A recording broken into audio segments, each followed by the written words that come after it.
Bonjour à tous. Donc comme on vient de le dire, moi je vais vous présenter les travaux que j'ai faits sur l'enceinte connectée Sonos One dans le cadre de Point1.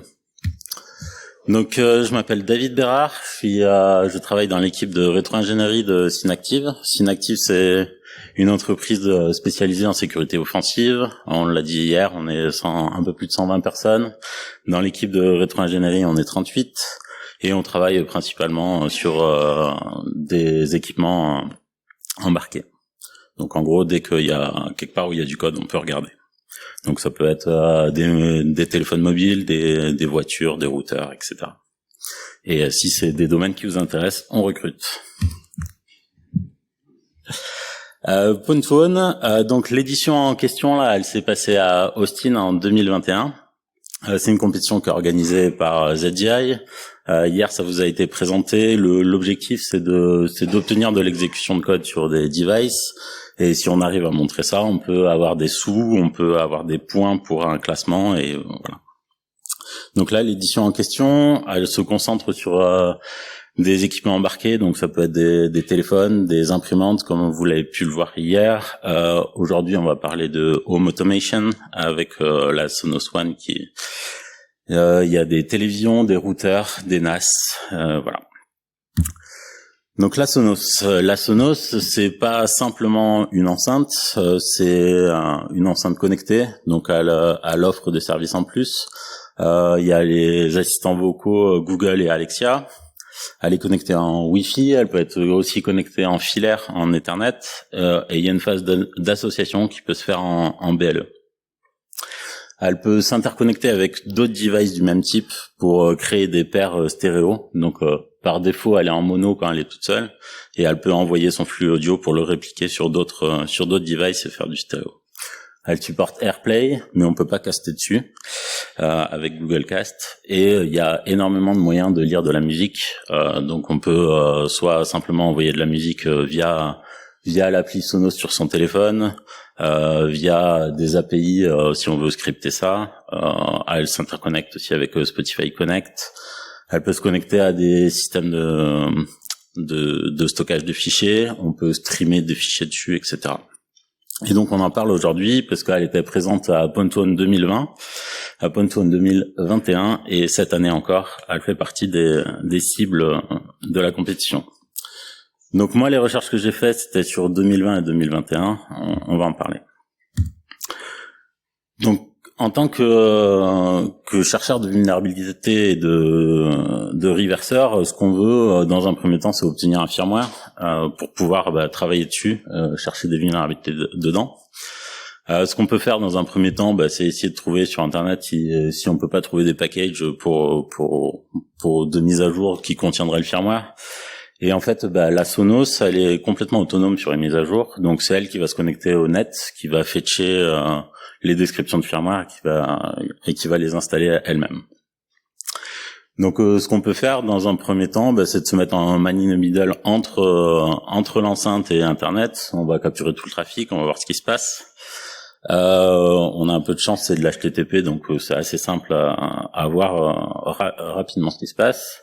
L'imprimante, elle fetch un fichier XML qui contient toutes les versions disponibles et des fichiers et les liens vers les fichiers de mise à jour.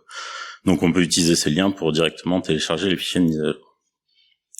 En revanche, on va pas pouvoir en faire grand-chose parce que c'est des mises à jour qui sont chiffrées et qui sont embarquées dans un format de fichier propriétaire. Donc comme ça, en black box, on va rien pouvoir en faire. Donc il nous faut une autre méthode pour accéder au firmware et pour pouvoir commencer nos recherches.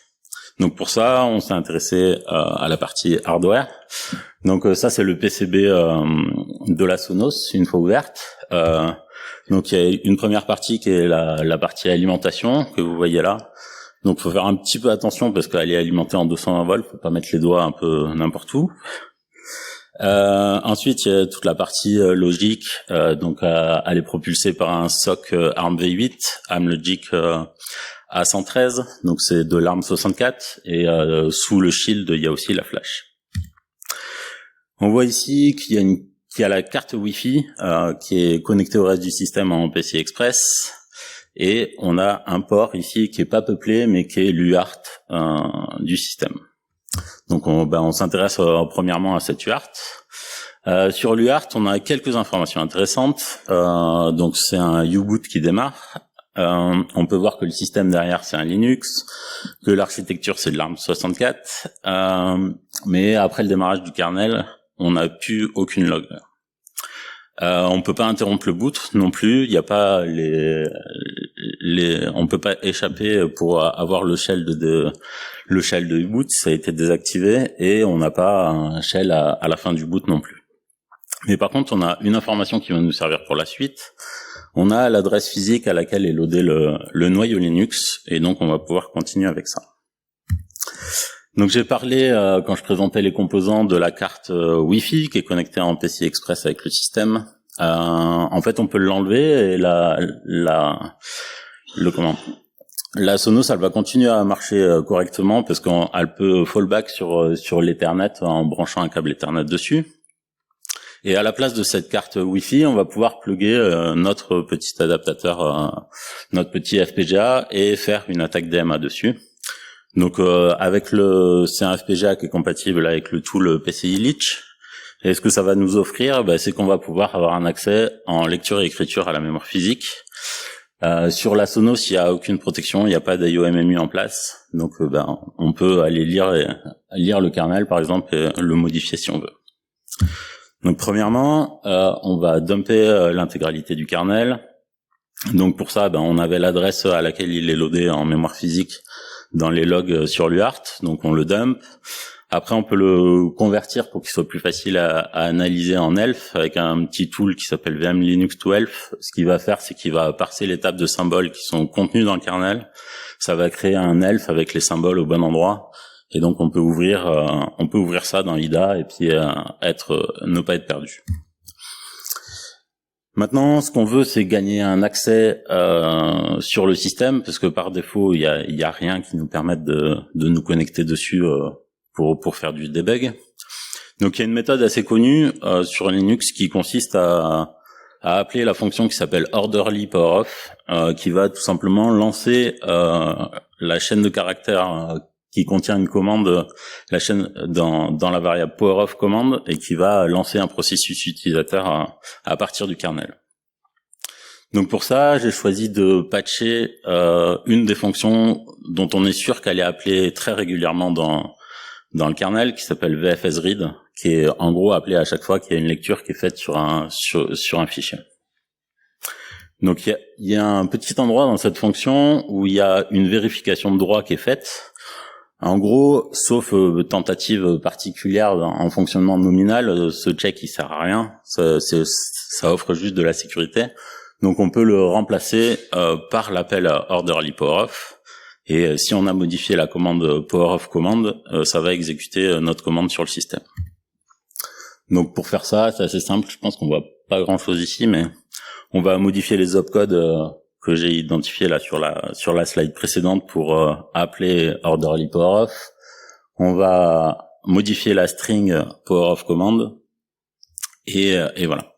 Et après on est un peu limité en taille sur la commande qu'on doit faire. Donc ce que j'ai choisi de faire, c'est de venir fetcher un shell script sur un serveur que je contrôle et qui lui va faire des actions supplémentaires, qui va changer le mot de passe route qu'on connaît pas, et qui va activer le serveur SSH sur le device. Et donc voilà, on se retrouve maintenant avec un accès route sur le périphérique qu'on cible. Et ce qu'on veut faire derrière, c'est avoir des moyens de debug supplémentaires, donc par exemple de lancer un GDB serveur et de pouvoir un peu observer les processus. Pour ça, Sonos, ils ont patché un peu le kernel.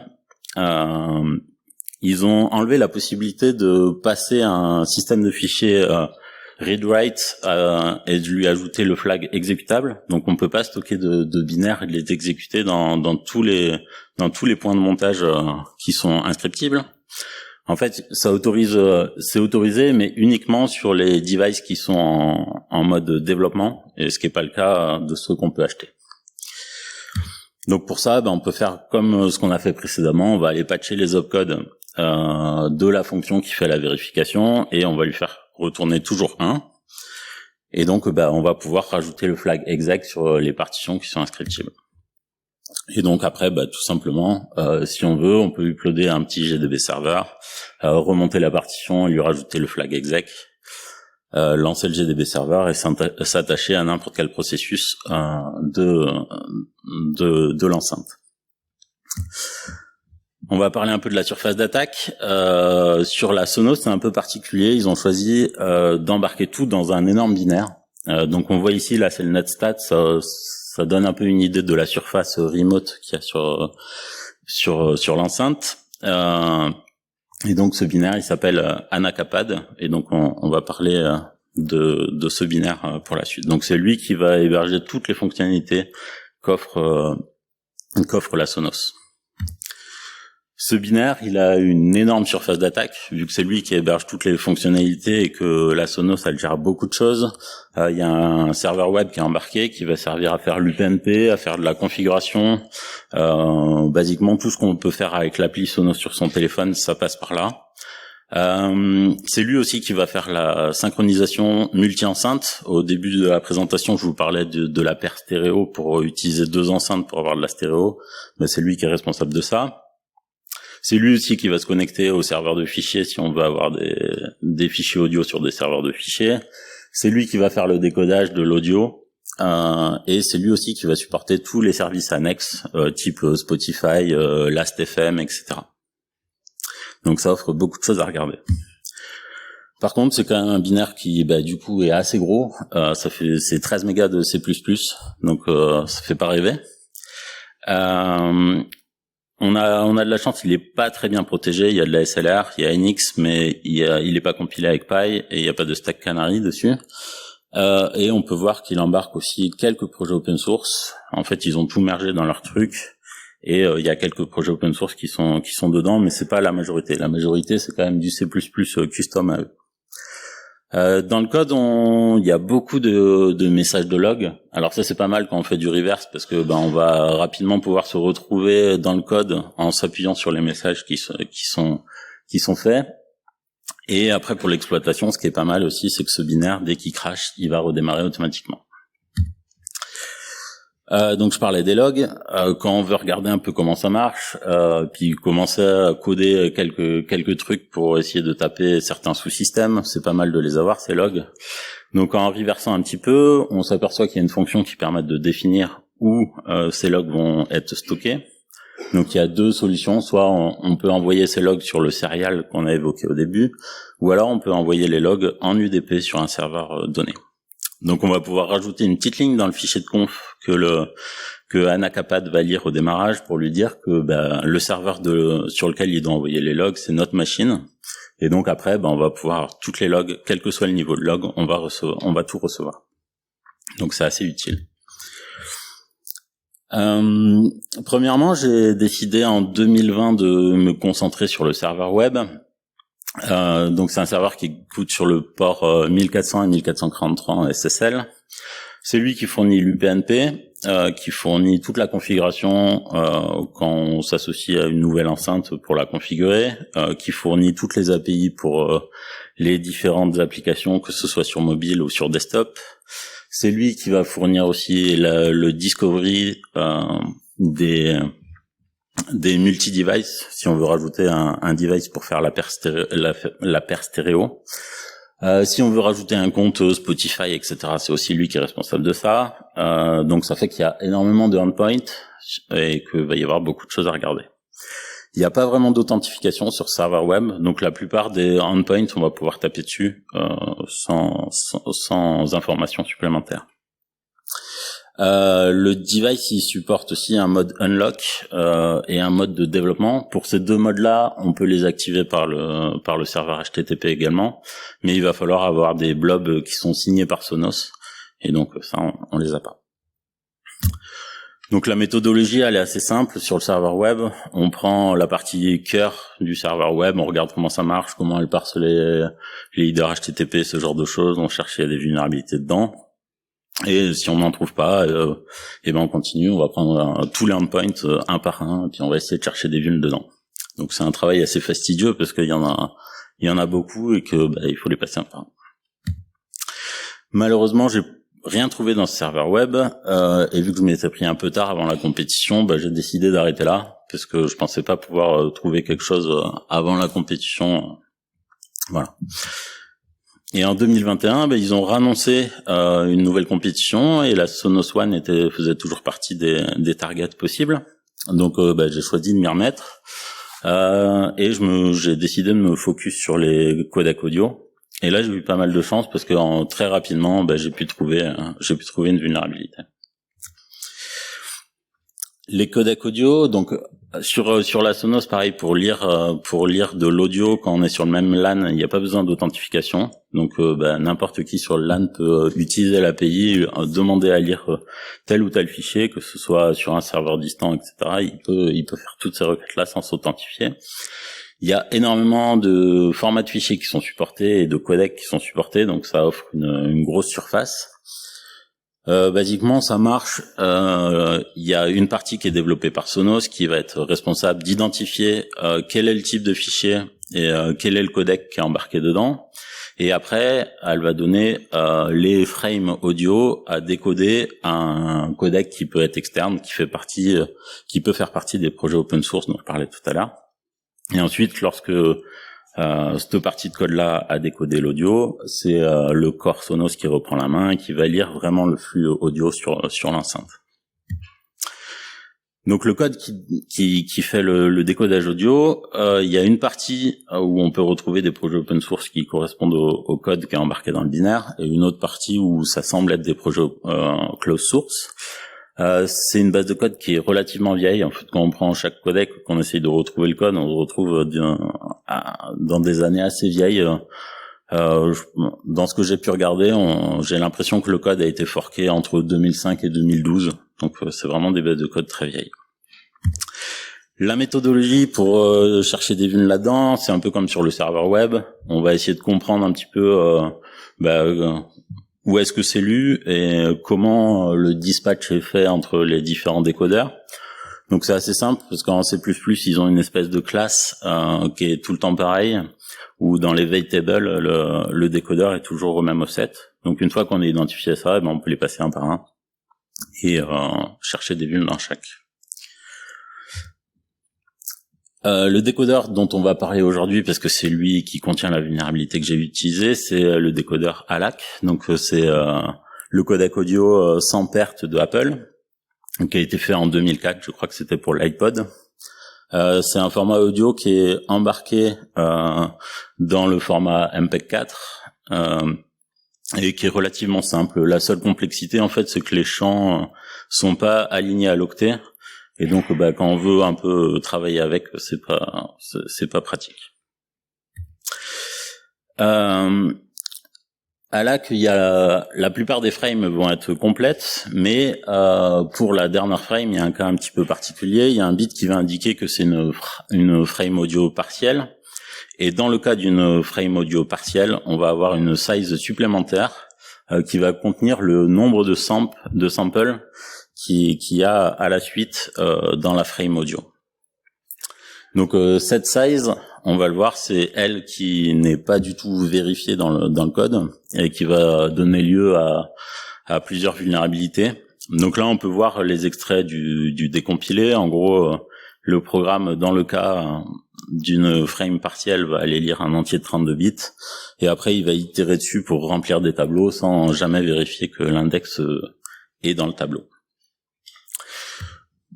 Pour que ça soit un peu plus simple, on va chercher le code open source correspondant à ce décodeur et on s'aperçoit que le code est très proche d'un code qui a été émergé dans libavcodec en 2005 par David Amerton.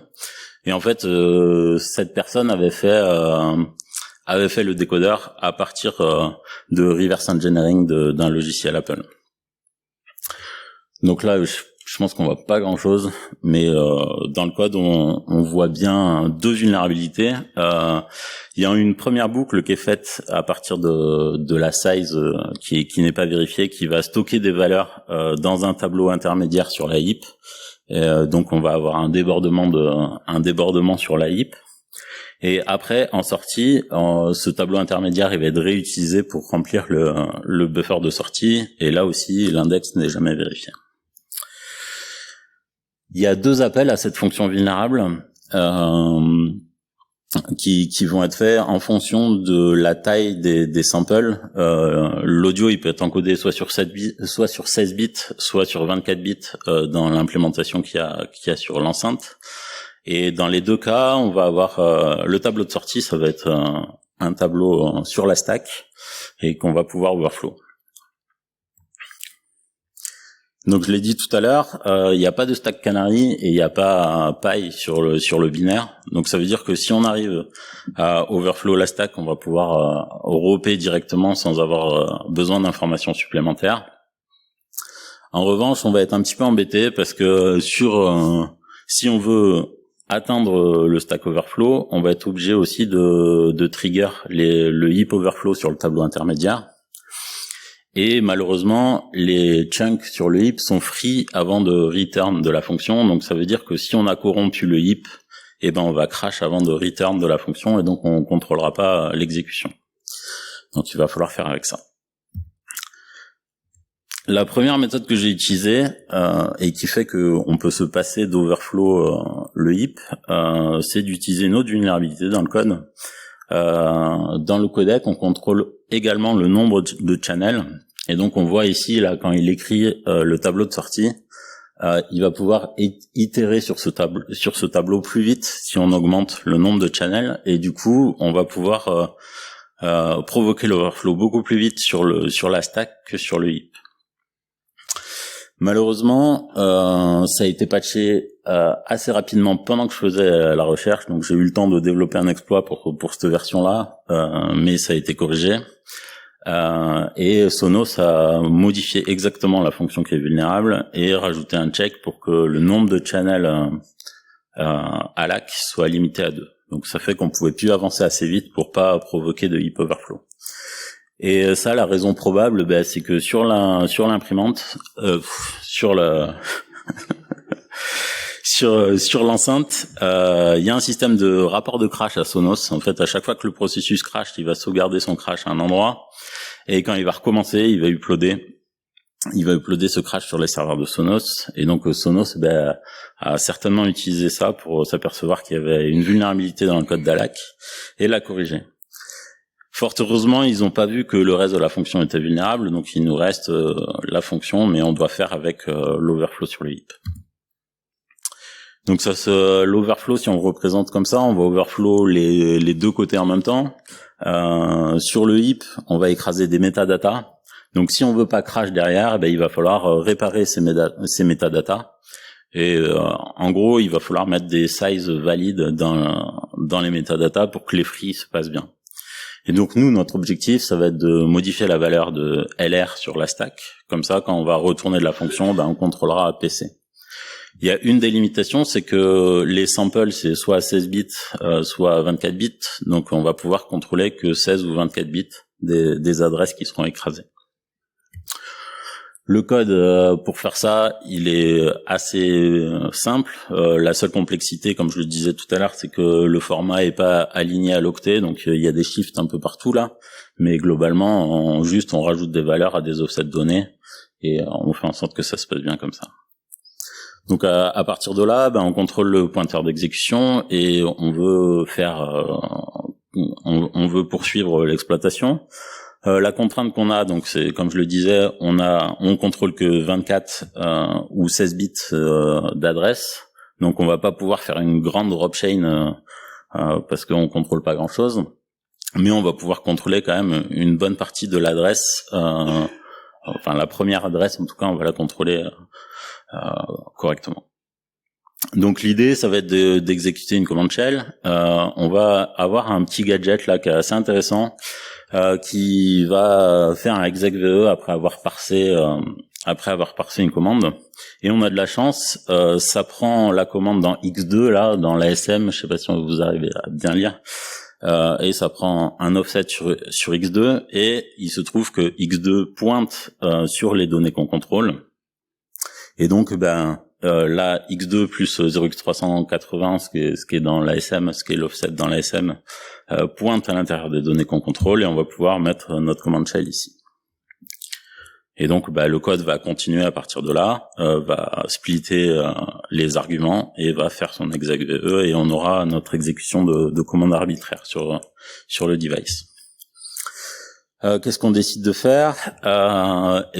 D'exécuter. Alors là, pareil, on est limité en size parce que la taille de la commande, il faut pas qu'elle écrase les métadatas qu'on a réparés sur le heap. Donc, on va fetcher un script sur un serveur qu'on contrôle et exécuter ce script. Ce script, il va désactiver le mot de passe root et démarrer un serveur telnet. Donc là, on peut se connecter en telnet sur la Sonos sans mot de passe. Le jour de la compétition, donc quand on a un exploit valide, on peut s'inscrire une semaine avant. Le jour de la compétition, il y a un tirage au sort pour savoir l'ordre dans lequel on passe. Et quand c'est à notre tour, une demi-heure avant, on a un call avec ZDI avec Zoom. On va vérifier avec eux que le setup réseau est OK, que la version qu'on va cibler c'est bien la bonne, etc. Et après ça, on change de Zoom, et là on passe dans une salle qui est streamée sur YouTube et on va faire les tentatives. Et ensuite, on va passer dans un dernier Zoom où là, on va expliquer la vulnérabilité comment elle marche. On va faire une sorte de mini restitution pour qu'ils comprennent bien où est le problème. En 2021, il y a eu 2 succès sur Sonos, donc Synactive et puis une autre équipe qui s'appelle DevCore.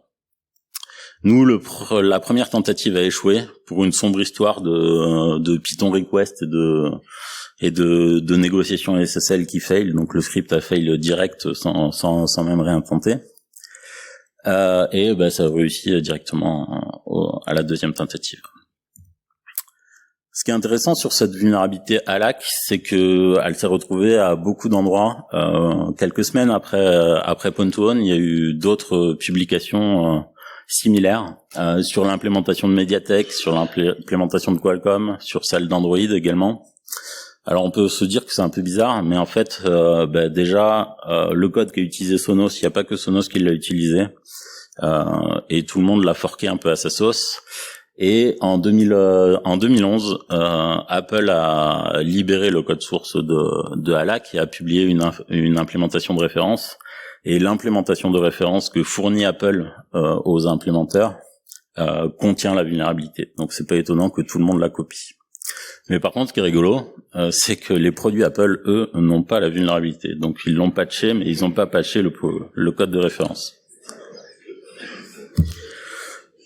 Donc, pour conclure, c'était vraiment une expérience sympa. En dehors de la Sonos, on a pu target pas mal d'autres devices. On a travaillé à 11 sur Pwn2Own, donc majoritairement sur notre temps perso, mais ça a fait un bon team building, c'était sympa. Et Synactive a gagné la compétition, comme vous l'ont expliqué hier mes collègues sur les imprimantes.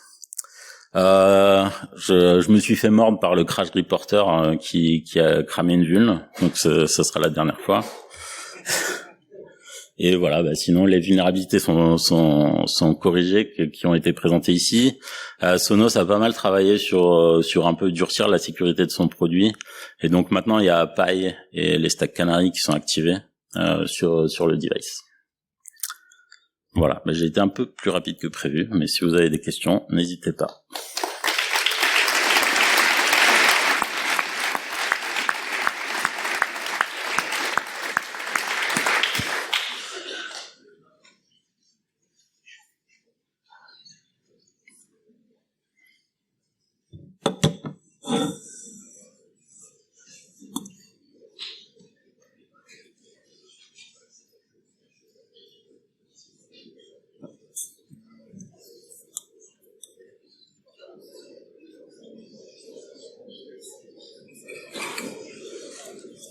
Bonjour. Est-ce qu'on peut écouter l'exploit? Ouais, pour la petite histoire, du coup, quand l'exploit a réussi, le script lançait la Baby Shark à fond dans la salle où vous avez tourné l'exploit.